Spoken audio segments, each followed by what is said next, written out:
and live streams from the land of Israel, from the very places where Jesus walked, where he taught, where he had relationship with his disciples and his loved ones, where he healed people, where he talked about the future and what will become of the world near the end before he comes on the Mount of Olives. Remember that? We're going to be in those very same places, you and I.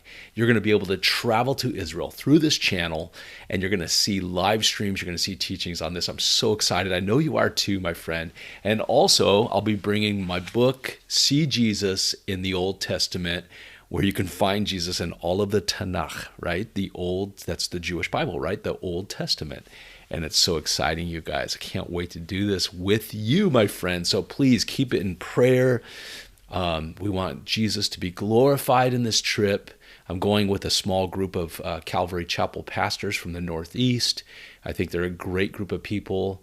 And please, pray. And I expect great things from our Lord as we travel together to Israel through my channel. So, hey, don't forget, hit the subscribe button down below and the bell. You won't miss a thing. It's coming up very soon, my friend. January 15th through the 23rd, going to the land of Israel. I'll be reporting to you live, my friend. So God bless you. I love you.